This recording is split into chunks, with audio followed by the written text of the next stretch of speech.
মুহাম্মদ ইবনে সুলাইমান জাসুলি রাহমাতুল্লাহি আলাইহি বর্তমান পৃথিবীর একটা আফ্রিকান দেশের নাম মরক্কোতে তিনি গেলেন কালেমার দাওয়াত দেওয়ার জন্য।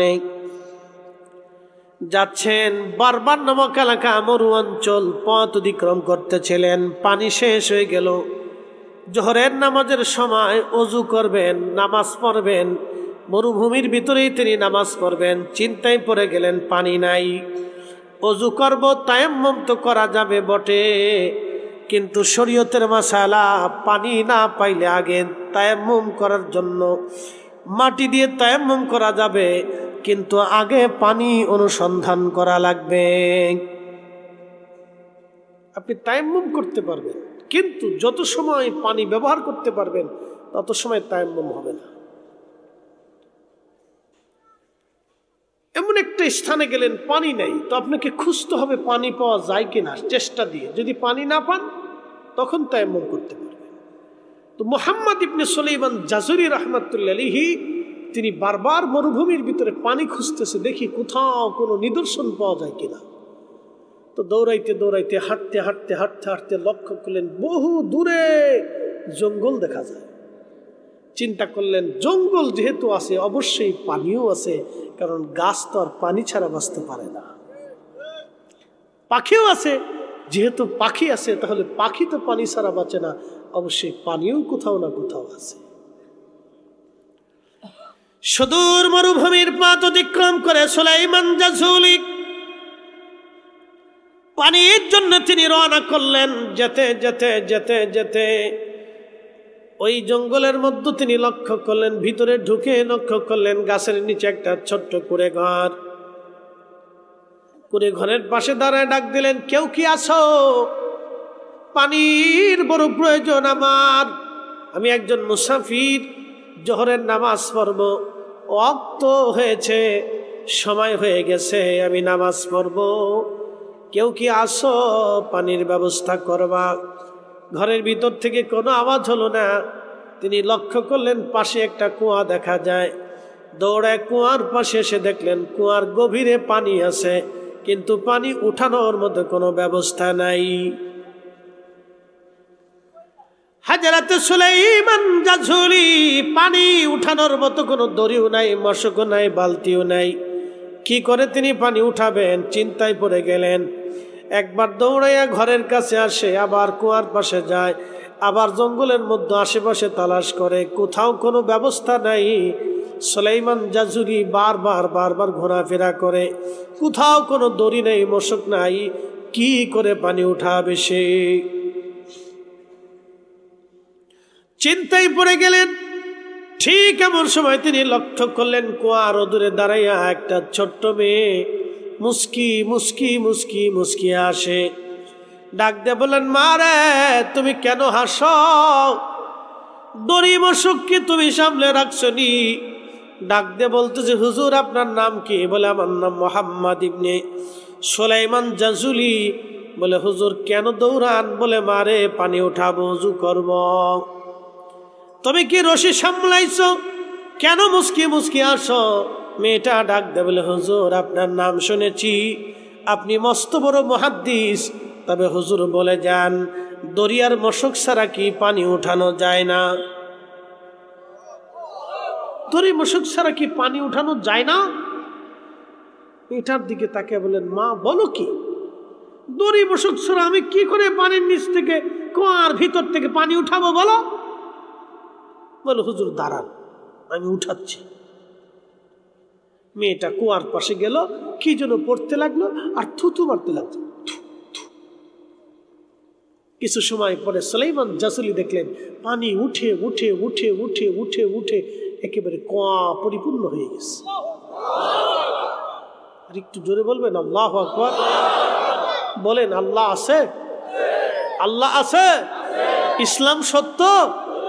এগুলির থেকে প্রমাণ বুঝে যাবেন দ্বীন সত্য। সুলাইমান জাসুলি আশ্চর্য হয়ে গেলেন, এটা কি করে সম্ভব? জীবনে এত বিদ্যা শিখলাম, তো এই বিদ্যা তো শিখলাম। আল্লাহু আকবার। তেলের গাড়ি তেলে চলে,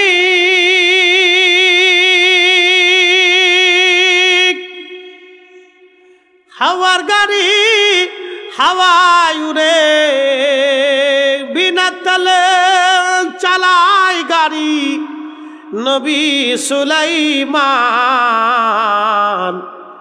আমরা সেই মুসলমান, আমরা সেই মুসলমান।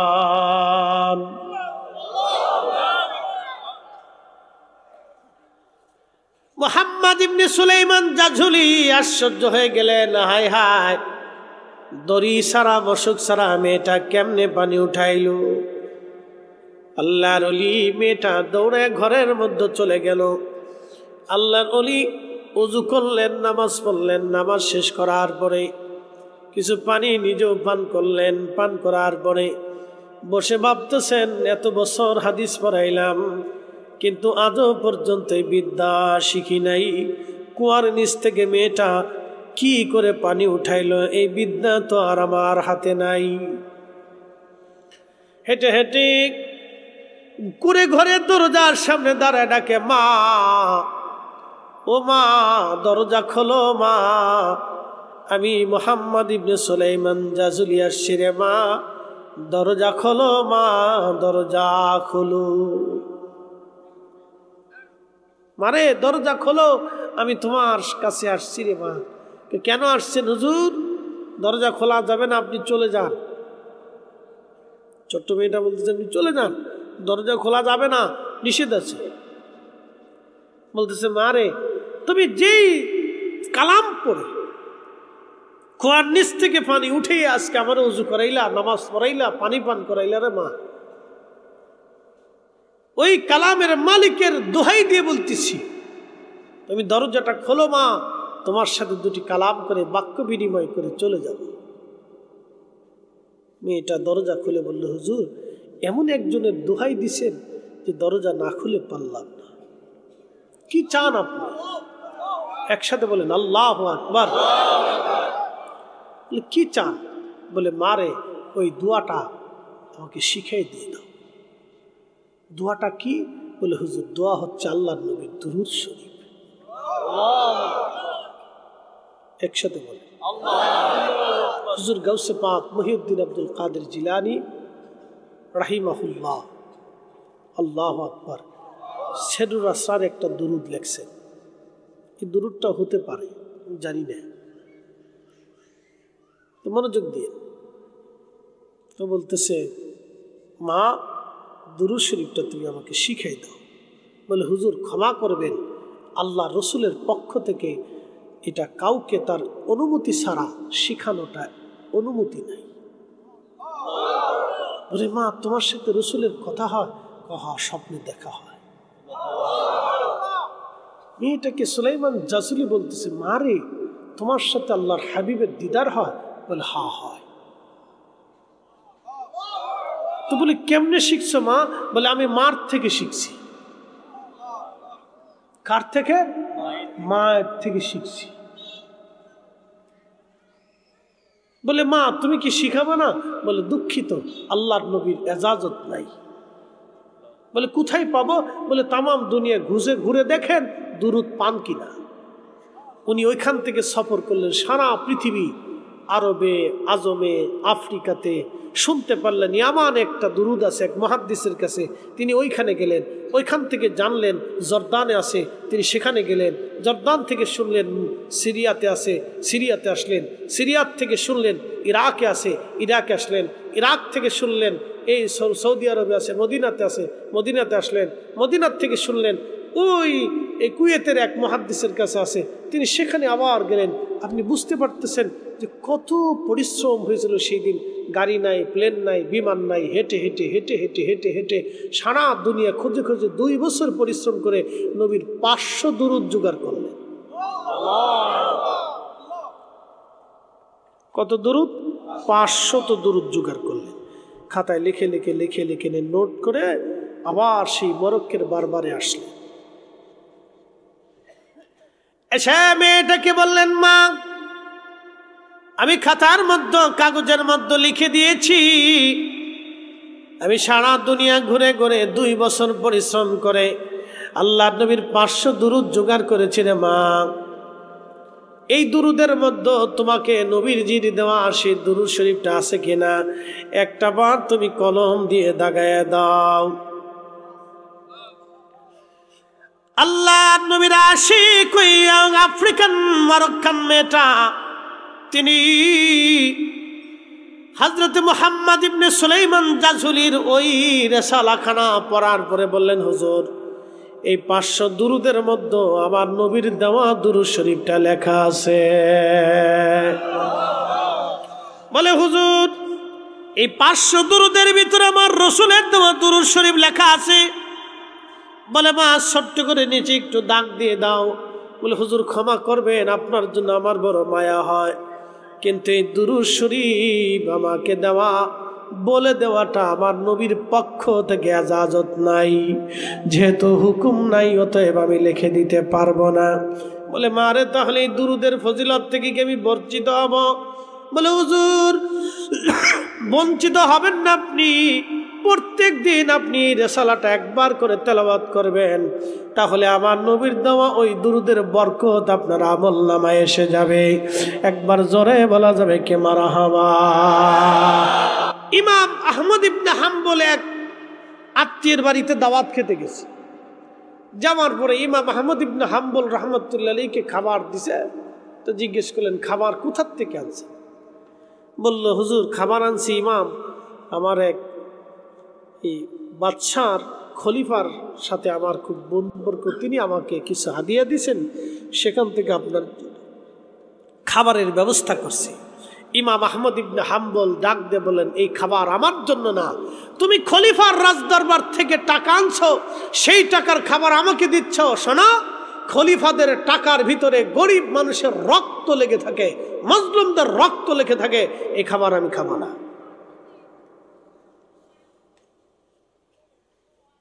এই জন্য আল্লাহর নবী ওনার সাথে 80 বার স্বপ্নে দেখা করে গেছে।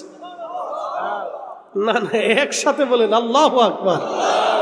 নবী আসেনি? আসতে হয়ে গেল না? জোরে বলেন আসেনি রাসূল? যদি না থাকে তো ইমাম আহমদের সাথে 80 বার কেমনে দেখা করে, ইমাম মালিকের সাথে 100 বার কেমনে দেখা করে, শাহ সুফি ফাতি আলী রসুলের নামা রসুল করিমের কদম মুবারকে আরজি জানাইলি নবী দেখা দিতে আসতেন। কিভাবে আসতেন? নবী আসে বিদায় আসে। কথা কোন ঠিক কিনা? তা আমি দেখি না, সেটা আমার চোখের দোষ, আমার ইমানের দোষ, আমার বিশ্বাসে এগিয়ে আমি পারি নাই। ভাই মোবাইলে কথা বলা যায় কিনা? কথা বলেন, কথা বলা যায়? যদি সিম না থাকে যাবে না, কারণ নেটওয়ার্ক আসবে না। তো সিম আসলো, সিম থাকলে নেটওয়ার্ক থাকবে, সিম নাই কথা নেই। তো আমাদের সিম হচ্ছে কাল।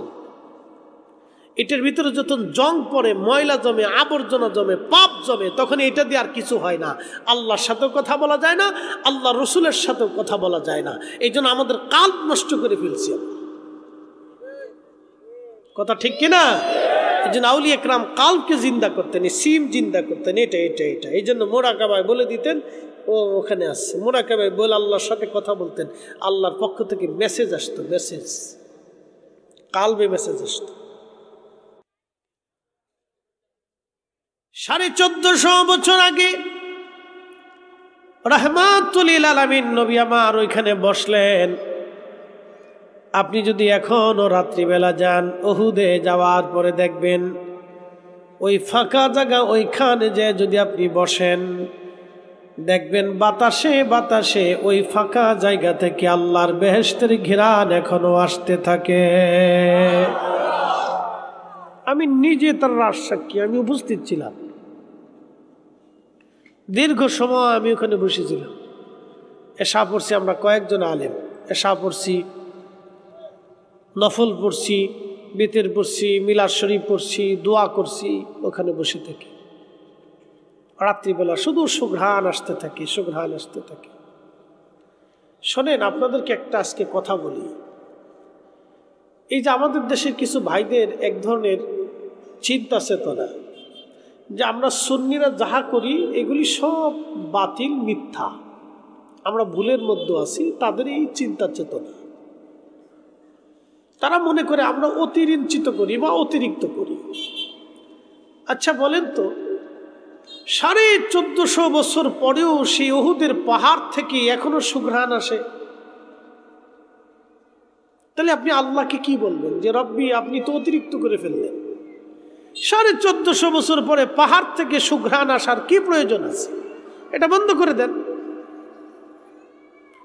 আল্লাহ 1450 বছর পরেও পাহাড় থেকে সুঘ্রাণ আনাইয়া আল্লাহ এখনো এই উম্মতকে দেখায় দেয়, দেখো আমার রসুলের মুজিজা পৃথিবীতে এখনো আছে, আমি তাকে পৃথিবীর শ্রেষ্ঠ সম্মানের আসনে অধিষ্ঠিত করেছি।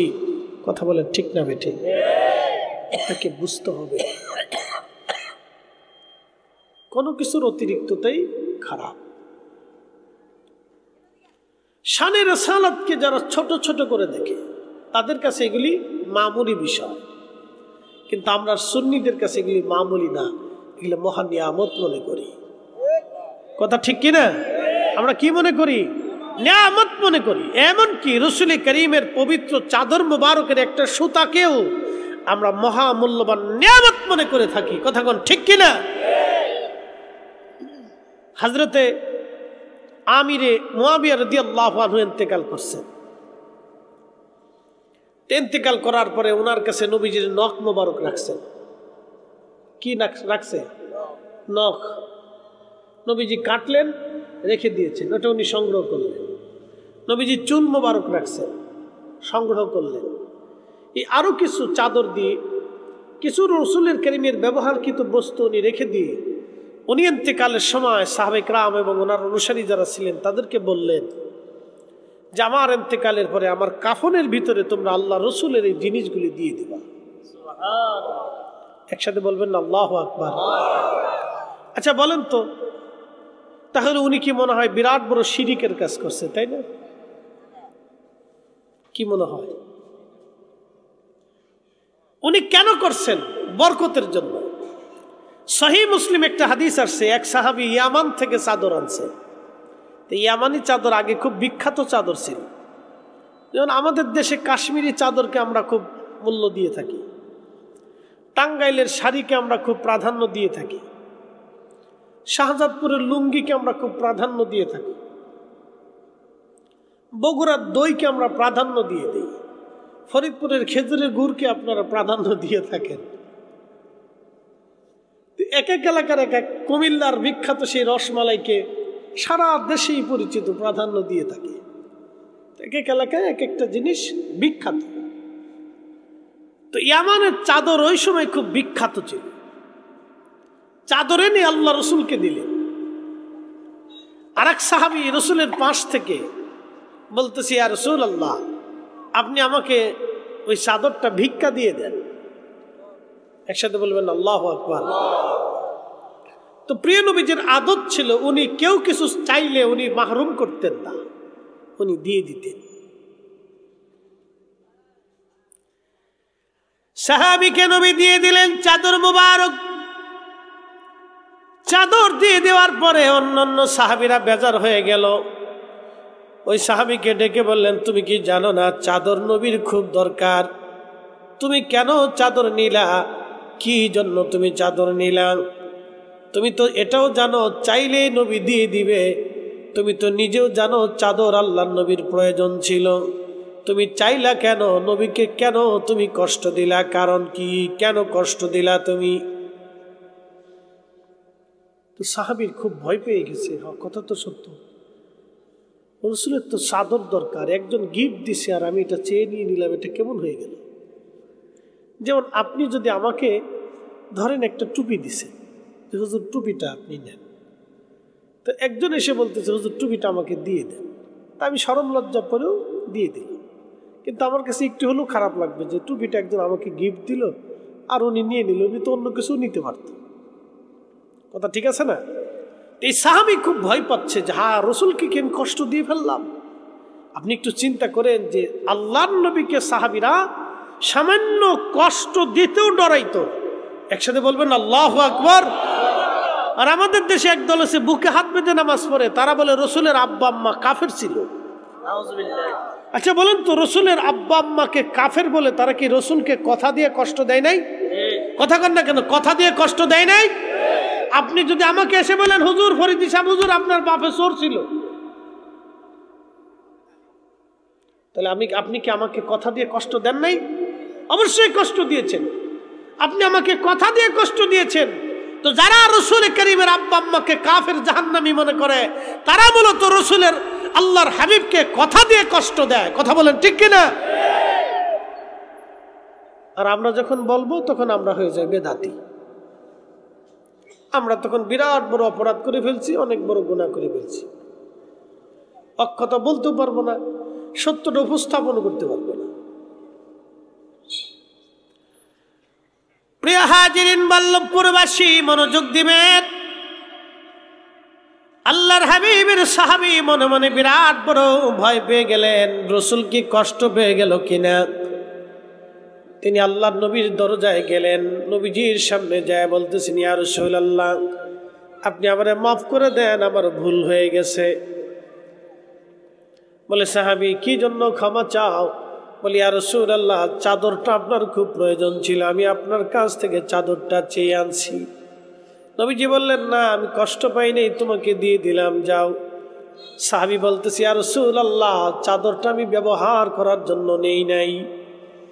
হুজুর চাদরটা আমি আমার নিজের প্রয়োজনে ব্যবহার করার জন্য নেই নাই, তাহলে চাদর কেন নিছো সাহাবী বলো। নবীজিকে সাহাবী বলতেছি ইয়া রাসূলুল্লাহ এই চাদরখানা এই জন্য নিলাম যেটা রসুলের চাদর, আমার মৃত্যুর পরে যেন এটা আমার কাফনের কাপড় বানানো হয়। একসাথে বলেন আল্লাহু আকবার। কি বুঝলেন আপনারা? নবীজির একটু চাদর মুবারককেও সাহাবায়ে কেরাম কতটা প্রাধান্য দিয়েছেন যে এই চাদরটা আমার কাফনের কাপড় বানানো হবে। সহিহ মুসলিমের হাদিস। হুদাইবিয়ার সন্ধি হলো, সন্ধির সময় মক্কা থেকে কাফেররা বলল তোমরা একটু গোয়েন্দা হিসেবে যাও, যাইয়া দেখো যে মুহাম্মদ সাল্লাল্লাহু আলাইহি সাল্লাম এবং তার অনুসারীদের আচার আচরণ কেমন, চিন্তা চেতনা কেমন, অ্যাটিটিউড কেমন আছে। যদি তাদের ধ্যান ধারণা চিন্তা চেতনা দুর্বল হয় তাহলে আমরা বিজয় হব, আর যদি তাদের চিন্তা চেতনা জটিল এবং কঠিন হয় তাহলে আমরা পরাজিত হব। কয়েকজন কাফের আসছে, আসার পরে দেখলো যে আল্লাহর নবী ওযু করতেছেন। ওযুর পানি অবশিষ্ট পানি, ঘটির ভিতরে বা পাত্রের ভিতরে অবশিষ্ট পানি থাকে না, এই অবশিষ্ট পানি রয়ে গেছে। 1400 সাহাবী। কতশো সাহাবী? 1400 সাহাবী। বুঝে যাবেন সাহাবায়ে কেরাম কিভাবে রসুলের দরবারে আদব দেখাইতেন, মহাব্বত দেখাইতেন।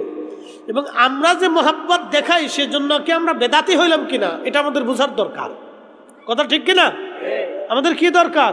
বুঝার দরকার। অবশিষ্ট পানি, ওযুর পানি পরে রয়েছে। কাফেররা দেখতেছে অবশিষ্ট পানি নিয়ে 1400 সাহাবী কারাকারি শুরু করছে। একসাথে বলবেন আল্লাহু আকবার। সবাই পানি নিবে। কেন? রসুলের পানি, নবীর ওযুর পানি। এই পানি থেকে কেউ হাত দিচ্ছে, কেউ হাত নিয়ে মুখে মাসে করতেছে, কেউ এই পানি নিয়ে মুখে পান করার চেষ্টা করতেছে। যে পানি পাই নাই সে যে পানি পাইছে তার হাতের মধ্যে হাত দিয়ে ওই পানি মুখের মধ্যে মাখতেছে। কার পানি? নবীর পানি। একসাথে বলবেন আল্লাহু আকবার। কারা পাগল হয়েছে? সাহাবীরা। তো কোন সাহাবী? যারা হুদাইবিয়ার সন্ধিতে নিজের জীবনকে উপেক্ষা করে আল্লাহর রাসূলের সাথে জিহাদে অংশগ্রহণ করার জন্য তারা ওই সময় বাবলা গাছের নিচে বায়াত গ্রহণ করে বলেছিল, ইয়া রাসূলুল্লাহ আপনাকে একা রেখে আমরা পালিয়ে যাব না, প্রয়োজন বোধে আমরা 1400 জন সাহাবী এইখানে আমরা জীবন কুরবানি করে দেব, মরে যাব, শহীদ হব, আপনাকে একা রেখে পালিয়ে যাব না। একসাথে বলবেন আল্লাহু আকবার। সেই সাহাবীরা, তাদের এই কর্মকে আল্লাহ প্রাধান্য দিয়ে খুশি হয়ে বলেন রাদিয়াল্লাহু আনহুম ওয়া রাদু আন, আমি তাদের উপরে খুশি, তারা আমার উপরে খুশি। আল্লাহ বলেন আমি তাদের উপরে সন্তুষ্ট হয়ে গেছি। একসাথে বলা যাবে মারহাবা। এরা সাহাবীরা, সেই সাহাবীরা নবীজির অবশিষ্ট পানি নিয়ে মুখে মাখার জন্য পাগল। এখনই নবী সালামু আলাইকা বলার পরে যখন আমরা দাঁড়াই, তা আমরা তো বেদাতি হয়ে গেছি, বিরাট বড় বেদাতি। এই সময় যদি ওনারা দুনিয়াতে থাকতেন তাহলে ওই সাহাবীদেরকে কি বলতেন? কি বলতেন? উম্মে আইমান নবীজির পেশাব খেয়ে ফেলছে। এরা যদি দুনিয়াতে ওই সময় থাকতেন তাহলে কি বলতেন? বলেন আপনি। এগুলো অতিরিক্ততা খুবই খারাপ। আল্লাহ রসুলের ইজ্জতের ব্যাপারে, শান ও মর্যাদার ব্যাপারে চুল পরিমাণ যদি কেউ খেলাপ করে এবং এনকার করে, তাহলে কঠিন মেহেশরের মাঠে তাকে কঠিন জবাবদিহিতার আওতায় আসতে হবে। আপনি ঠিক বললেও ঠিক, না ঠিক বললেও ঠিক, এটাই ঠিক। ইন্নাল্লাযীনা নিশ্চয় যারা ইউযুনাল্লাহ রাসূল, আল্লাহ এবং তার রাসূলকে কষ্ট দেয়, লানাহুমুল্লাহু ফিদ দুনিয়া ওয়াল আখিরা, আল্লাহ বলছেন তাদেরকে দুনিয়াতে লানত, আখিরাতেও লানত। তার দুনিয়াও বরবাদ, আখিরাতও বরবাদ। দুনিয়াও বরবাদ, আখিরাতও বরবাদ। দুনিয়াও বরবাদ, আখিরাতও বরবাদ। পৃথিবীর কোন যেই মুসলমান রসুলকে তাজিম করে সালাম দেয়, নবীর ইজ্জত সম্মান যে সতর্ক, তাকে পিটাইলেও সে বলবে না রসুলের আব্বা আম্মা কাফের ছিল। তাকে মারলেও সে বলবে না রসুলের আব্বা আম্মা কাফের ছিল। তাকে পিটাইলেও কখনো বলবে না রসুলের আব্বা আম্মা জাহান্নামী। এই কথা সে বলতেই পারবে না, সে বলবেই না, তার জবান থেকে আসবেই না। তাকে পিটাই মেরে ফেললেও বলবে না, কারণ সে জানে এটা বইলা কবরে গেলে আমার জাহান্নাম ছাড়া আর কোনো রাস্তা নাই। কথা বলেন ঠিক না বেটা? এই জন্য আমরা সুন্নি। আপনি পছন্দ হলেও সুন্নি, না হলেও সুন্নি, ভালো লাগলেও সুন্নি, না লাগলেও সুন্নি। কারণ ভালো আর মন্দ, পছন্দ আর অপছন্দ দিয়ে কিয়ামতের ময়দানে আমার কিচ্ছু আসে যায় না। কি আসতে বলেন কেন? জোরে বলেন। কিচ্ছু আসে যায়। আল্লাহ নবী বলছেন কিয়ামতের ময়দানে 3 জায়গা কেউ কারো হবে না। বুঝে যাবেন আজকে মেহেশরের মাঠে 3 জায়গাতে কেউ কারো হবে না। সন্তান পিতার হবে না, পিতা সন্তানের হবে না, মা মেয়ের হবে না, মেয়ে মায়ের হবে না, ভাই ভাইয়ের হবে না, বন্ধু তো আরো পরের কথা, কেউ কারো হবে না। সেই সময় রসুল বললেন আমি শুধু উম্মতের আপন হব সেই দিন। আসতে হয়ে গেল না? জোরে বলবেন। আপন কে হবে? নবী। জোরে বলেন আপন কে হবে? তো আপনার ভালো না লাগা আর লাগা দিয়ে আমি রসুলের ব্যাপারে সিদ্ধান্ত নেব না। কি কথা বলেন না কেন? ঠিক কিনা? আপনি কোনটা অপছন্দ করেন সেটা দিয়ে আমি রসুলের তাজিম তাকরিমের ব্যাপারে সিদ্ধান্ত নিতে পারবো না। আপনার ভালো লাগা না লাগা ও ছাতা দিয়ে আমার দেখার সময় নাই। মেহেশরে আল্লাহর নবীর সামনে প্রত্যেকটা উম্মতকে দাঁড়াবে। কি শাইখুল হাদিস, কি আজহার, কি মক্কা, কি মদিনা, পৃথিবীর সবচেয়ে বড় আলেমও সেই দিন রসুলের সামনে মাথা নত করে থরথর থরথর করে কাঁপতে থাকবে। যদি রসুল কবুল করে তাহলে সে সাকসেস হবে, যদি নবী কবুল না করে পৃথিবীর কোনো শক্তি নাই তাকে আল্লাহর দরজা পর্যন্ত পৌঁছাই দিবে। যদি রসুল কবুল করে একজন রিকশাওয়ালাকে, তাহলে সে হবে শাহানশাহ, বাদশাহ। আর যদি রসুল কবুল না করে তাহলে সেই দিন দুনিয়ার বাদশারা হবে সেই দিন অপমানিত, অপদস্থ এবং লাঞ্ছিত, বঞ্চিত। আর আল্লাহর নবী যদি দুনিয়াতে কোনো উম্মতকে কবুল করে তাহলে সে হবে আখিরাতে বাদশাহ। কথা বলেন ঠিক না বেটে? আপনাকে বুঝে তারপরে কবরে যেতে হবে। আমাকে আপনাকে বুঝে কবরে যাওয়াটা বুদ্ধিমানের কাজ।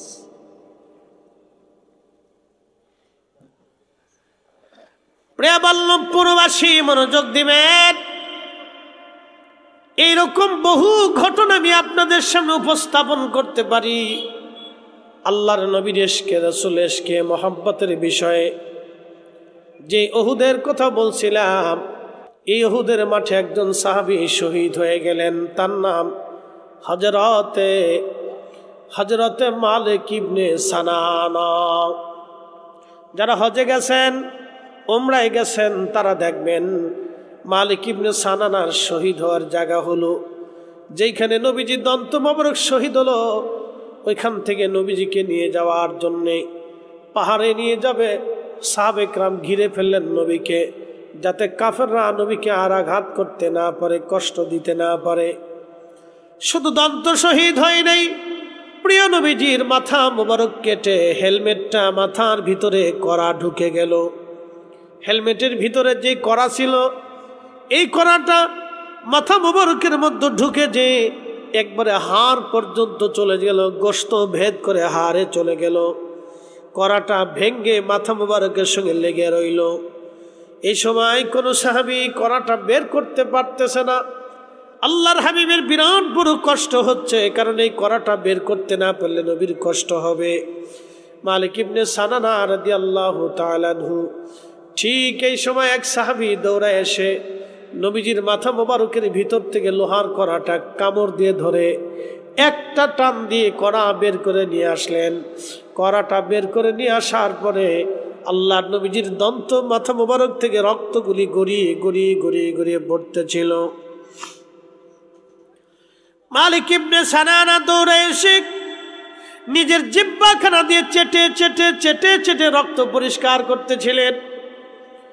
মালিক ইবনে সানানার চিন্তা হলো, যদি কাপড় দিয়ে ওই সময় নবীজির রক্ত মোবারক মাখি এবং মুছতে থাকি তাহলে নবীজির কষ্ট হয়ে যাবে, নবীজি ব্যথা পাবে, যন্ত্রণা বাড়বে। আর যদি সালার চট দিয়ে ছাই দিয়ে মুছতে যায় তাহলে আল্লাহর নবীর আরো কষ্ট হবে, রক্ত বন্ধ করার দরকার। কিন্তু মালিক ইবনে সানানা তিনি তিনার জিহ্বাখানা লাগায়া চেটে চেটে রক্তগুলি তিনি পরিষ্কার করতেছিলেন আর খেয়ে ফেলতেছিলেন। ঠিক তখনই সাহাবী পিছন দিক থেকে বলেন, মালিক তুমি কি জানো না রক্ত পান করা হারাম? তুমি রক্তগুলি ফেলে দাও। মালিক ইবনে সানানা ডেকে বলল, সাহাবীরা জীবন চলে যাবে, আমার রসুলে কারিমের রক্ত জমিনে পড়তে দেব না। একসাথে জোরে বলা যাবে কি আল্লাহু আকবার। ইশকে রাসূল আপনি ছোট করে দেখার কোনো সুযোগ নেই, দেখবেন তো মরবেন। রসুল কারীমের শানকে ছোট করে দেখবেন, আপনি যে পাপের পুঁতি হন। বাংলাদেশের সবচেয়ে বড় সাইকুল হাদিসের গোলা হলেও কাজ হবে না। আপনি বাংলাদেশ কেন, পৃথিবীর সবচেয়ে বড় সাইকুল হাদিস হলেও কাজ হবে না, মক্কার ইমাম হলেও কাজ হবে না। এটা মনে রাখবেন, কারণ আমরা মক্কার ইমামকে দিয়ে মক্কা চিনি না, বরং মক্কা দিয়ে ইমাম চিনি। কি কথা কন না কেন? আমরা মদিনার ইমামকে চিনি না, বরং মদিনা দিয়ে মদিনার ইমামকে আমরা মর্যাদা দেই। ঠিক কিনা? মদিনার ইমাম দিয়ে মদিনা চিনি না, আর মদিনাকে আমরা চিনি না যদি মদিনাওয়ালা না থাকে। আমরা মদিনাওয়ালাকে দিয়ে মদিনাকে চিনি। আমরা রসুলকে দিয়ে মদিনা চিনি, মদিনা দিয়ে রসুল চিনি না। আমরা কিয়ামতের ময়দানে নাজাত পাবো রসুল দিয়া, মদিনা দিয়ে নাজাত হবে না, নবী দিয়ে নাজাত হবে। কি কথা কন না কেন? কি দিয়ে নাজাত হবে? রসুল দিয়ে নাজাত হবে। সূত্র বুঝে যাবেন। আমরা মদিনার ইমাম মক্কার ইমাম চিনি না মক্কা মদিনা ছাড়া, আর মক্কা মদিনাও বুঝি না রসুল ছাড়া। কি কথা কন না কেন? ঠিক কিনা? আমরা এই নামাজ পেয়েছি এটা রসুল দিয়ে, আজান পেয়েছি রসুল দিয়ে, ইমান পেয়েছি রসুল দিয়ে, কোরআন পেয়েছি রসুল দিয়ে, দিন পেয়েছি রসুল দিয়ে, হাসরে নাজাত হবে রসুল দিয়ে। আপনি সূত্র যদি বুঝেন তাহলে সহজ, আর যদি না বুঝেন তাহলে অঙ্ক সারা দিন কষবেন, সারা রাত কষবেন, পৃথিবীর সব খাতা শেষ করবেন, কলমও শেষ হয়ে যাবে, কিন্তু অঙ্ক মিলবে না। আর যদি সূত্র বুঝেন তাহলে এক পৃষ্ঠাই যথেষ্ট, সামান্য কালিতেই হয়ে যাবে। ঠিক দুনিয়া থেকে আল্লাহ রসুলের এশকের সূত্র যদি বুঝে যেতে পারেন তাহলে অল্প কালিতেই সাকসেস হতে পারবেন। আর নতুবা সারা জীবন তাহাজ্জুদ পড়বেন, একটা সেজদাও আল্লাহর দরবারে কবুল হবে না। আল্লাহর নবী ডাক দিয়ে বললেন, সাহাবীরা তোমরা যদি জান্নাতি কোনো মানুষ দেখতে চাও তাহলে আমার মালিকের চেহারার দিকে তাকাও। হয় না? হয় না? আরো জোরে, আরো জোরে। কি মানুষ? একসাথে জোরে, এখান থেকে মাসলা আসবে। কি মানুষ? জান্নাতি। জোরে বলেন কি মানুষ? জান্নাতি। কেন? নবী বলেন আমার রক্ত যার রক্তের সাথে মিশে গেছে সে জাহান্নামে যেতে পারে না। আরো জোরে জোরে জোরে জোরে জোরে। কার রক্ত? রসুলের রক্ত। জোরে বলেন কার রক্ত? তাহলে যেই রসুল মায়ের রেহেমের ভিতরে ছিল সেই মা কি করে জাহান্নামে যায়? বলেন আমাকে, বলেন আপনি আমাকে বলে দেন, যে রসুল যেই মায়ের রেহেমে ছিলেন সেই মা কি করে জাহান্নামে যায়? যেই নবী যেই রেহেমের মধ্যে ছিল সেই মা কি করে পাথরের সামনে সেজদা করে? যেই বাবার নসল দিয়ে নবী পৃথিবীতে আসছে তাহলে সেই বাবা কেন কি করে মূর্তির সামনে মাথা নত করে? বলেন আপনি আমাকে বলে দেন। মদিনার থেকে পড়ে আসছে না? আরে মক্কা থেকে পড়ে আসছে না? মক্কাতে তো আবু জেহেল ছিল। কি কথা কন না কেন? আবু লাহাব ছিল, উতবা ছিল, সাইবা ছিল, মুগিরা ছিল, তারা কুরাইশ বংশের ছিল। তাতে কি হয়েছে? ইয়াজিদও ছিল, সেও তো কুরাইশ বংশের, উমাইয়া শাখার। নবী বলতেন হালাকাতু উম্মতি আলা ইয়াদি গিলমাতি মিন কুরাইশ। কুরাইশ বংশের যুবকের মাধ্যমে আমার উম্মত ধ্বংস হবে, আমার উম্মত ধ্বংস হবে। এই কুরাইশ বংশের এক যুবকের মাধ্যমে আমার উম্মত ধ্বংস হবে। এই হাদিস যিনি বর্ণনা করছেন তিনি আবু হুরায়রা রাদিয়াল্লাহু আনহু।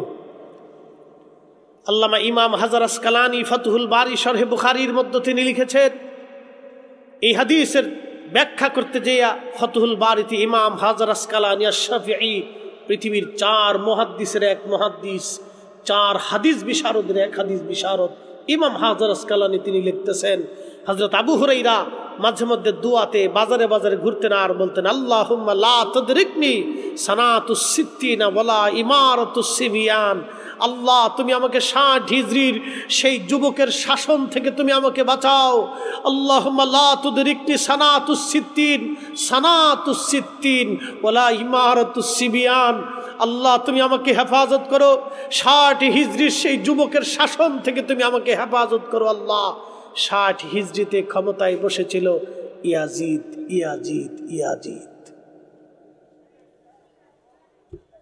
বুঝতে পারছেন? আজকে আমরা বুকে হাত বেঁধে নামাজ পড়ে মক্কা থেকে পড়ে এসে কয় ইয়াজিদ রহমতুল্লাহ আলাইহি। কে 1400 বছর পরে তোমার ইয়াজিদের প্রতি দরদ লাগছে? কে তুমি আওলাদ রাসূলের প্রতি তোমার দরদ আসতে পারে না? তুমি হুসাইনের প্রতি দরদ আসতে পারে না? তোমার ইয়াজিদের প্রতি দরদ এসে গেল, কারণটা কি? যার ব্যাপারে আল্লাহর নবী লানত দিয়ে গেলেন, সাহাবী যার ফিতনা থেকে বাঁচার জন্য দোয়া করতেন, তার এই কঠিন ভয়াবহ ফিতনা থেকে বাঁচার জন্য সাহাবী দোয়া করতেন। নবীজি তার ভবিষ্যৎবাণীতে করে গেলেন এই উম্মত দ্বারা, এই যুবক দ্বারা আমার উম্মত ধ্বংস হবে। তুমি তার জন্য দোয়া করো? লজ্জা করে না? মুসলমান লজ্জা করা উচিত। আর আমরা যখন বলি তখন বলে সব বেদাতি, এরা বুঝে না কিছু। আমরা হয়ে গেছি আজকে সমাজে বেদাতি। হযরত মালিক ইবনে সানানা প্রিয় নবী বললেন তোমরা যদি জান্নাতি মানুষ দেখতে চাও আমার মালিকের চেহারার দিকে তাকাও। আমার মালিক জান্নাতি, কারণ আমার রক্ত যা রক্তের সাথে মিশে যাবে সে জাহান্নামে যেতে পারে না। রে সাহাবী মালিক ইবনে সানানা কিছু সময় পরে সাহাবীরা দেখলেন কাফেররা নবীজির দিকে ধেয়ে আসতেছে।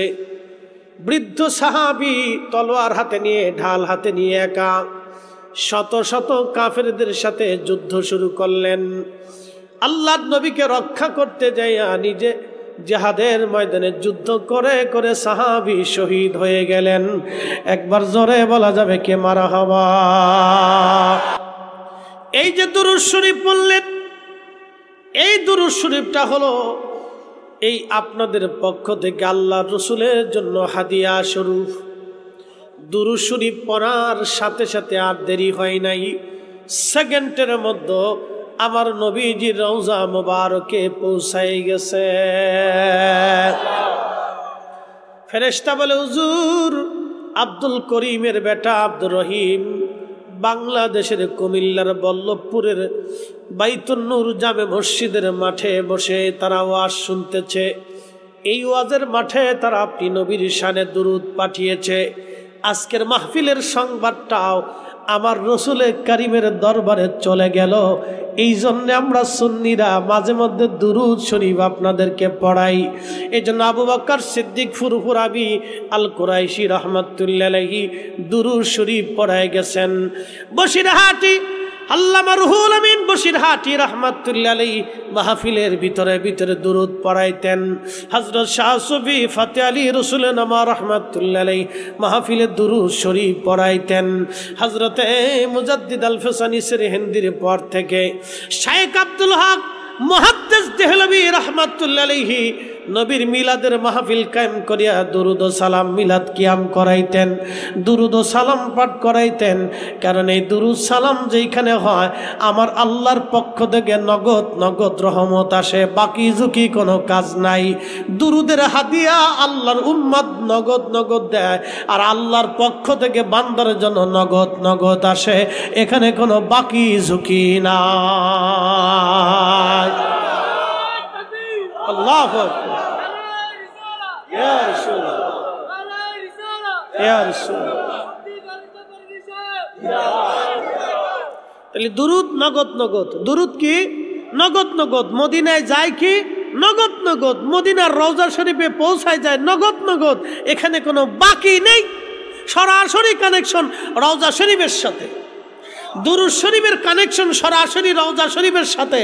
এই জন্য দুরুদ শরীফ বিনা ওযুতে পড়া যায় না, এই মাসালাও জেনে রাখবেন।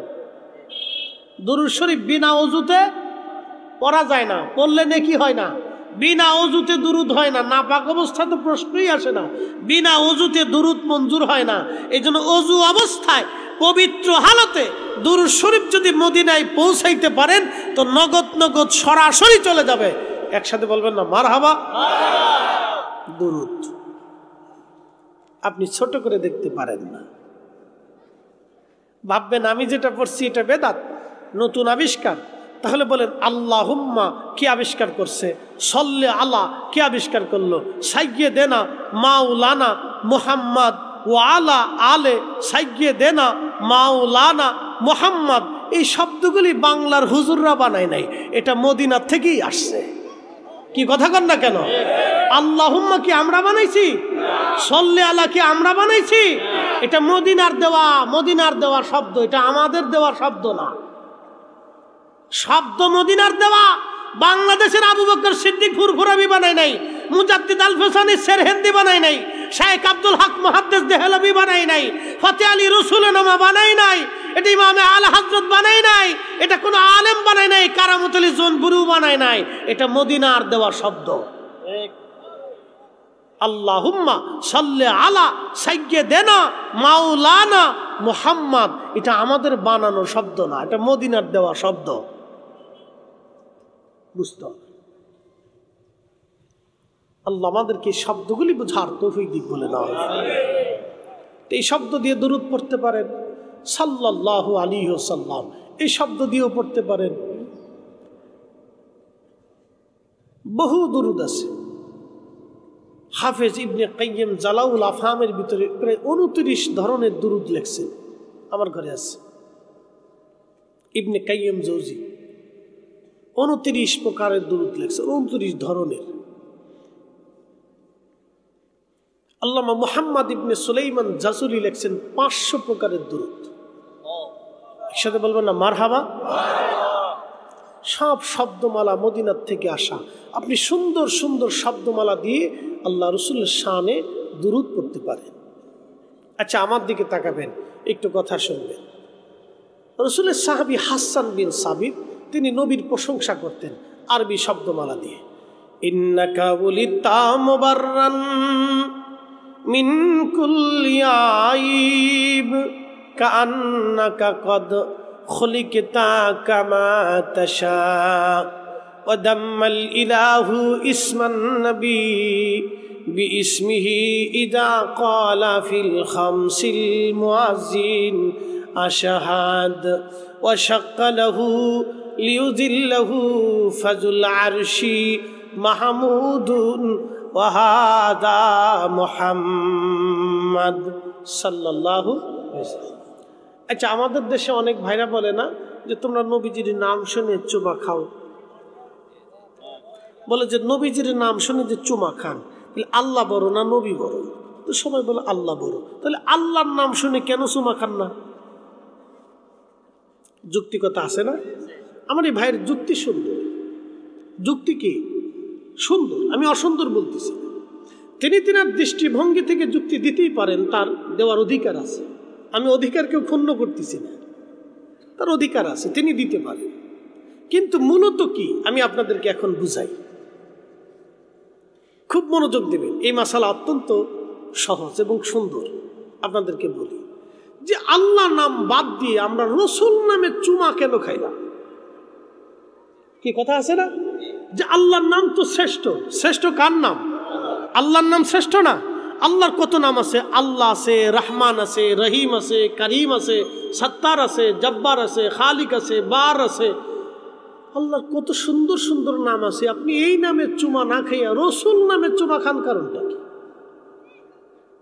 কথা সুন্দর, আমার এই ভাইয়ের যুক্তিও সুন্দর। কিন্তু আজকে একটা কথা শুনে যান, রসুল নামটা আসলো কোথা থেকে? এই কথাটা ভেঙে দিয়েছেন 1450 বছর আগে হাসান বিন সাবিত রাদিয়াল্লাহু আনহু হাজার হাজার সাহাবীদের মজলিসে মসজিদে নববীতে মিম্বরে দাঁড়াইয়া বলতেন, ওয়া শাক্কালাহু লিউজিল্লাহু ফাজুল আরশি মাহমুদুন ওয়া হাযা মুহাম্মদ। হাসান বিন সাবিত দেখে বলেন, ইয়া রাসূলুল্লাহ, আল্লাহ পাকের আরশের অধিপতি আমার মালিক আল্লাহর একটা নাম আছে মাহমুদ। মাহমুদ আল্লাহর একটা নাম আছে, সিফাতি নাম মাহমুদ। ওয়া শাক্কালাহু লিউজিল্লাহু ফাজুল আরশি মাহমুদুন, আল্লাহর একটা সিফাতি নাম আছে, আরশের অধিপতির নাম মাহমুদ। এই মাহমুদ শব্দ থেকে আপনি নবীর নাম রাখা হয়েছে ওয়া হাযা মুহাম্মদ, আল্লাহর নাম থেকে নবীর নাম রাখা হলো মুহাম্মদ। একবার জোরে বলা যাবে কি মারহাবা? তাহলে বলেন, আল্লাহ নামে চুমা খাইলে, দুঃখিত, নবীর নামে চুমা খাইলে মূলত আল্লাহর নামেই চুমা খাওয়া হয়। কি কথা কন না কেন? জোরে বলেন, কথা বুঝেন নাই? নবীর নাম কার নাম থেকে? আল্লাহ নাম থেকে। জোরে বলেন, নবীর নাম কার নাম থেকে? আল্লাহ নাম থেকে। তাহলে নবীর নামে চুমা লাগাইলে মূলত আল্লাহর নামে চুমা লাগানো হয়। একসাথে বলবেন আল্লাহু আকবার। আচ্ছা, মক্কার নাম কি? মক্কা আগে নাম ছিল কি? বাক্কা। ইন্না আউওয়ালা বাইতিন উদিআ লিন-নাসি লাল্লাযী বিবাক্কা লাল্লাযী বিবাক্কাতাম মুবারাকান হুদাল লিল আলামিন। এইজন্য মক্কার সমস্ত, মক্কাকে কেন্দ্র করে পৃথিবীর সব মসজিদের মা হচ্ছে মক্কা, সমস্ত মসজিদের মূল হচ্ছে মক্কা। মক্কাকে কেন্দ্র করে তাম পৃথিবীর সব মসজিদ মক্কাকে কেন্দ্র করে। এজন্য মসজিদকে কেন্দ্র করে আল্লাহ হেদায়েত পৃথিবীতে চালু রাখছে। এজন্য আপনার বাড়ি মসজিদ তৈরি করা মূলত মক্কার খেদমত করা, আপনার বাড়ির মসজিদকে সম্মান করা মূলত মক্কাকে সম্মান করা। এজন্য খোদার ঘর মসজিদে আপনারা জুতা পাই দিয়ে যান না। মসজিদের সীমানা, যেখানে নামাজের সীমানা, এর ভিতরে আপনারা কখনো থুতু, পেশাব, পায়খানা, ময়লা আবর্জনা ফেলেন না। থাকলে নিজ হাত দিয়ে আপনারা পরিষ্কার করে নিয়ে আসেন। এমনকি হাজার কোটি টাকার মালিক হলেও আল্লাহর ঘর নিজ হাতে পরিষ্কার করেন, কারণ তিনি জানেন এটা আল্লাহর ঘর, এটা পরিষ্কার করলে মূলত কাবাকে সম্মান করা হবে। আপনারা মসজিদকে সম্মান করলে মূলত কাবাকে সম্মান করা হবে। এমনকি আপনার বাড়ির দেওয়ালে কেউ থুতু ফেলাইলেও আল্লাহর ঘর মসজিদের দেওয়ালে কেউ থুতু ফেলায় না। মূলত মসজিদকে সম্মান করলে কাবাকে সম্মান করা হয়, কারণ সমস্ত মসজিদের মা হচ্ছে কাবা। আর আল্লাহর রসুলের নাম হচ্ছে মুহাম্মদ। মুহাম্মদ শব্দ থেকে বাক্কা থেকে মক্কা বানানো হয়েছে। একসাথে বলা যাবে না মারহাবা? আর আল্লাহর নাম হচ্ছে মাহমুদ। এই সিফাতি নাম থেকে নবীজির নাম রাখা হয়েছে মুহাম্মদ। এই জন্য নবীর নামে চুমা লাগাইলে আল্লাহর নামে চুমা লাগানো হয়ে যায়। নবীকে তাজিম করলে আল্লাহকে তাজিম করা হয়ে যায়।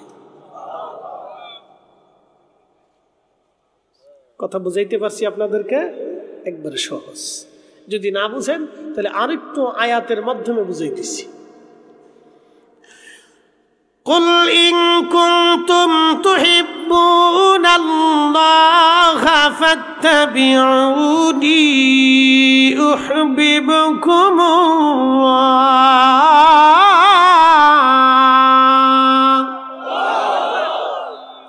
কুল হুজুর আপনি বলে দেন, ইন কুনতুম তুহিব্বুনাল্লাহ, চূড়ান্ত ভাবে, একেবারে চূড়ান্ত পর্যায়ে কেউ যদি আমি আল্লাহকে ভালোবাসতে চাই, কেউ যদি চূড়ান্ত ভাবে আমি আল্লাহকে ভালোবাসতে চাই, হুজুর ফাত্তাবিউনি, চূড়ান্ত ভাবে সেজন্য আপনি নবীকেই মেনে নেয়। একসাথে বলেন আল্লাহু আকবার। কাকে মানতে হবে? জোরে বলেন কাকে? নবীকে। ফাত্তাবিউনি, আপনি নবীকে মানতে হবে, নবী মানতে হবে, রসুল যা বলছেন তা মানতে হবে, নবী যেই কথা বলেছেন সেটা মানতে হবে। বলে কেমন?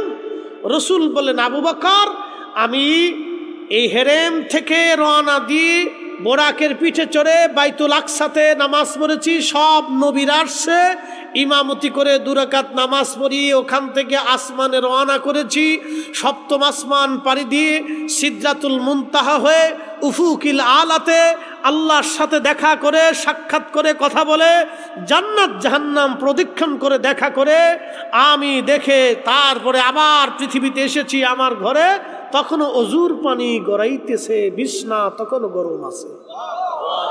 একসাথে জোরে বলেন আল্লাহু আকবার। না না হয় না, আরো জোরে বলেন। সিদ্দিক আকবর আবু বকর কোনো বাক্য বলেন নাই, বললেন সাদাকতা ইয়া রাসূলুল্লাহ, আপনি ঠিক বলেছেন, কারণ জীবনে কোনোদিনও আপনি একটা মিথ্যা শব্দ উচ্চারণ করেন নাই, আপনি ঠিক বলেছেন। আল্লাহর নবী বলেন, আবু বকর তুমিও সিদ্দিক, তুমিও সত্যবাদী, তুমিও ঠিক বলেছো। একসাথে বলবেন আল্লাহু আকবার। জোরে বলেন আল্লাহু আকবার। আল্লাহ কি বলছেন? নবী মানতে হবে। কাকে মানতে হবে? জোরে বলেন কাকে? চূড়ান্ত ভাবে আপনি রসুলকে মানতেই হবে, যে আপনাকে মানবে, আপনাকে ভালোবাসবে, আপনার ইত্তেবা করবে, আপনার জন্য জীবন দিবে, আপনার পক্ষ নেবে, আপনাকে তাজিম করবে, মূলত আমাকেই করা হবে। একসাথে জোরে বলেন কাকে করা হবে? আল্লাহ করা হবে। তো মনে করেন ইসালে সব মাহফিলে লোকের আসছে, এক লোক এক যুবককে, তার একটা ছোট্ট বালক বাচ্চাকে ধরে নিয়ে আসছে মাহফিলে। হুজুরের সামনে এসে বলেন, হুজুর আমার ছেলেটা বোবা, জন্মগতভাবে বোবা, কথা বলে না, আল্লাহর ওলির খেদমতে নিয়ে আসছি। কি বোবা? জন্মগত। কি গত? জন্মগত বোবা। তো হুজুরের কাছে নিয়ে আসছি, হুজুর দোয়া চাই। তা আল্লাহর ওলি বাচ্চার মুখের মধ্যে হাত দিয়ে চাপ দিয়ে হা করাইলেন, কি যেন বললেন, ফু মারলেন। ফু মারার পরে বললেন, বেটা বলো আল্লাহু আকবার। ছেলেটা চিৎকার মেরে বলে উঠলো আল্লাহু আকবার। 1 নম্বর, যারা বোবা তারা কানে শোনে না, ঠিক কিনা? 1 নম্বরে যারা বোবা কানে শোনে না, কথা বলে না। তাহলে হুজুর কি বললেন? মুখে ফু দিলেন, আবার বললেন বেটা বলো আল্লাহু আকবার। ছেলে কানেও শুনলো, জবানও খুলে গেল, কানও খুলে গেল, জবানও খুলে গেল। এটাই আল্লাহ যাকে ভালোবাসে সে যা বলে আল্লাহ সেটাই করে দেয়। কি কথা কন না কেন? আল্লাহ যাকে ভালোবাসে, ইউহিব্বুকুমুল্লাহ, হাবিব আপনি বলে দেন আমি আল্লাহ তাকে ভালোবাসবো। এই জন্য আমরা রাকাবীর যারা ছিলেন তাদের জিন্দেগিটাই ছিল রসুলের গোলামির জন্য।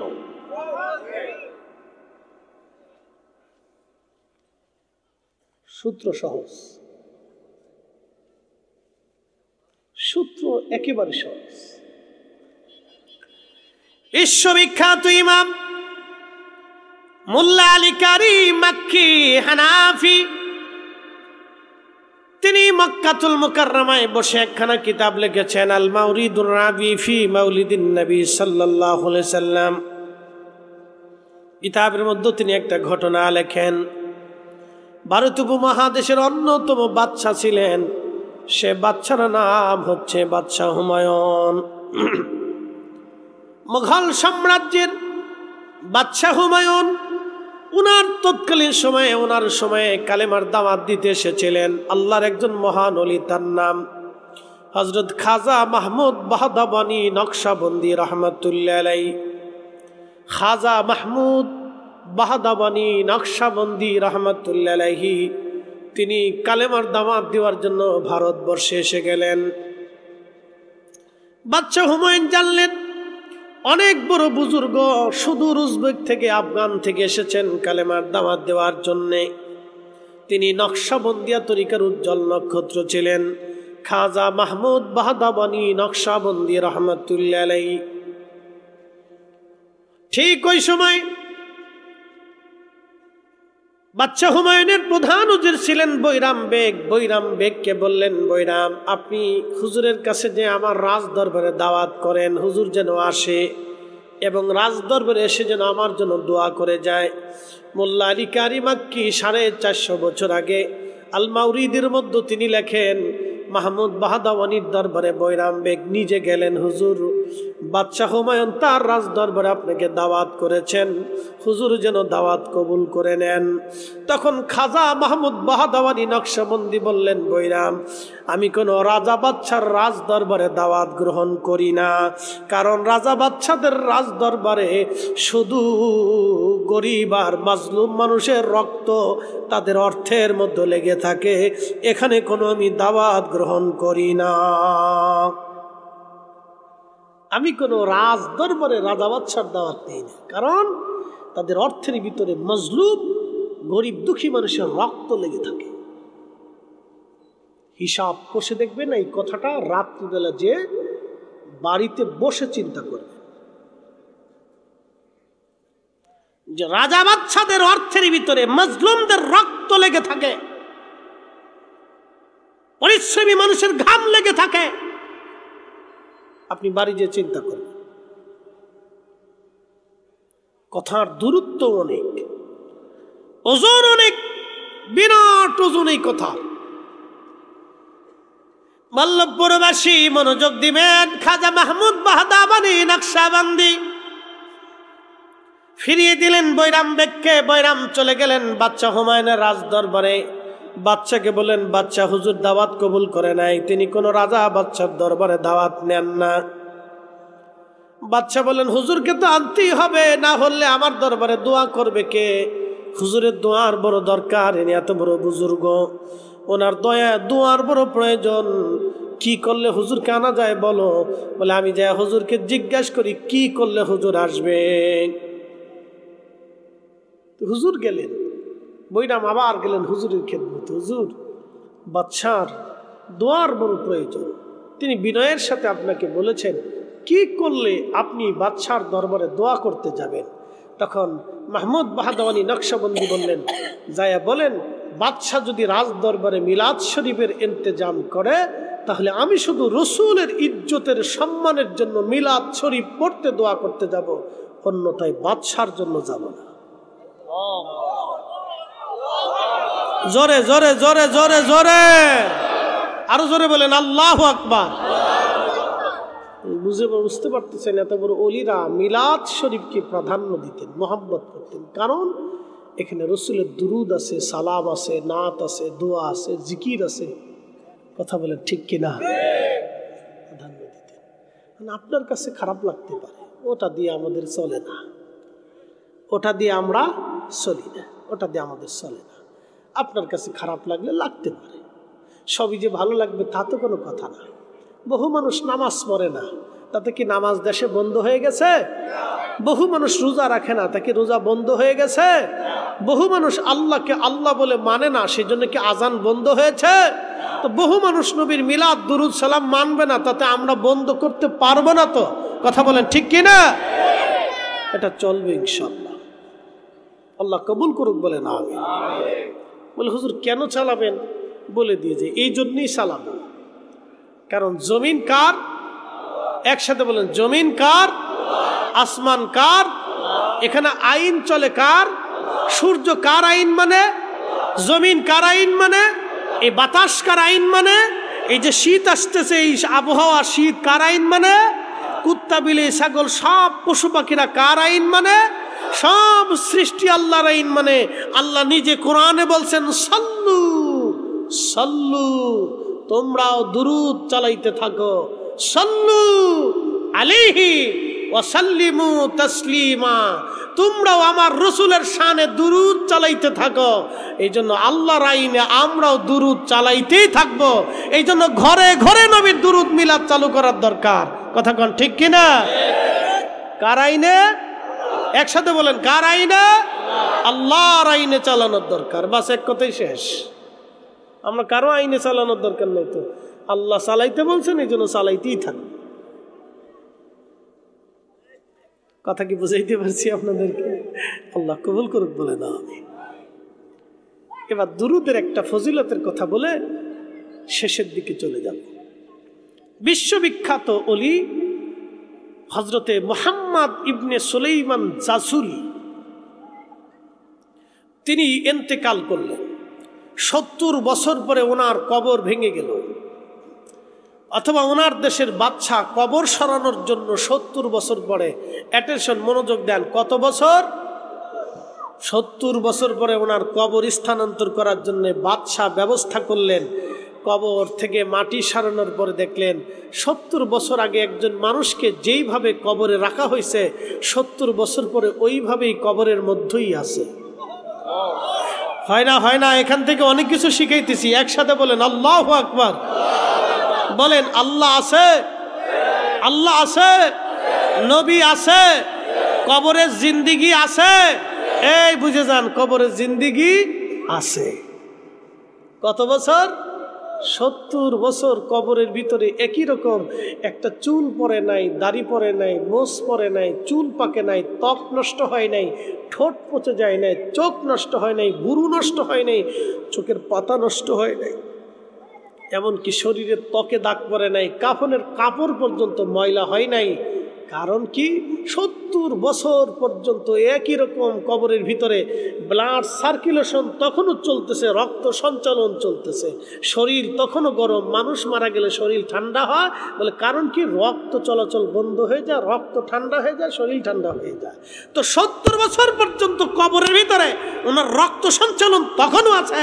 তিনি আসেন রাসূল মুহাম্মদ ইবনে সুলাইমান জাসুলি। আজ থেকে 800 বছর আগে মরক্কে কালেমার দাওয়াত যখন দিলেন, তখন শাহজালাল ইয়ামানি মুজাররিদি বাংলায় কালেমার দাওয়াত দিচ্ছিলেন। দুইজন দুই প্রান্তে।